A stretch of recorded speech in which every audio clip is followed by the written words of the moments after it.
Did you know? Sometimes you don't say a single wrong word, yet people still don't seem to like you. Meanwhile, someone else says nothing extraordinary, but everyone naturally feels drawn to them. Why? Surprisingly, one of the biggest reasons lies in their unconscious hand gestures.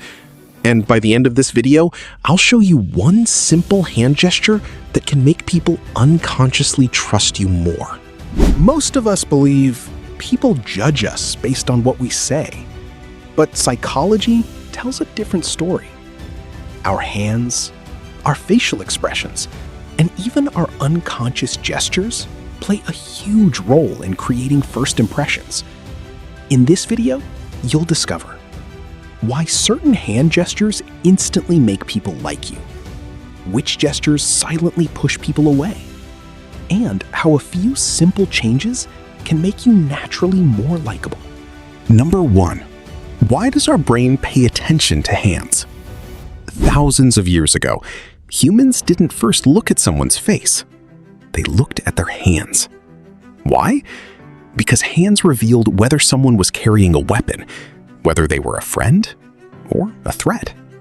That survival instinct still exists inside our brains today. So when someone speaks with open, visible hands, our subconscious immediately feels this person is safe. But here's where most people make their first mistake. Number 2.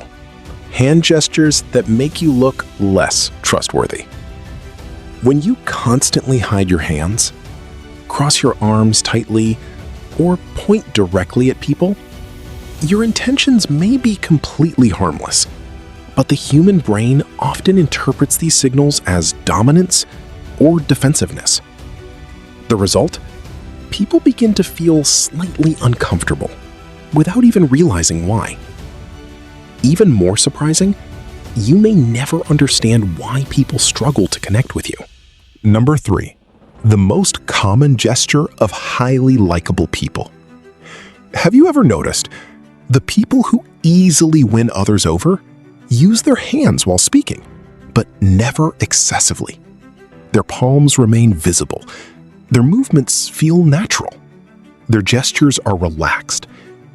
To our brains, this silently communicates, I have nothing to hide. That's why many great teachers, successful speakers, and respected leaders consciously use open hand gestures while communicating. But the most important lesson is still coming. Number 4. How to build better hand gesture habits, starting today. Starting today, try these 4 simple changes. First, don't hide your hands while speaking. Second, let your palms be visible naturally. Third, slow down your hand movements. Fast gestures can make you appear nervous. Fourth, use gestures to support your words, not to perform or act. Remember, good body language isn't about pretending. It's about expressing genuine confidence, naturally. People don't hear your words first. They feel your presence first. And a big part of that feeling comes from your unconscious hand gestures. Small improvements won't transform your personality overnight, but with consistent practice, they can make you appear more trustworthy, more confident, and far more likable. Which hand gestures surprised you the most in today's video? Let us know in the comments below. And if you enjoy learning about human psychology, body language, and human behavior through simple, science-backed videos, be sure to subscribe to Human Behavior. Like this video and share it with your friends. Because once you understand human behavior, you can transform your relationships, communication, and confidence. Thanks for watching, and I'll see you in the next video.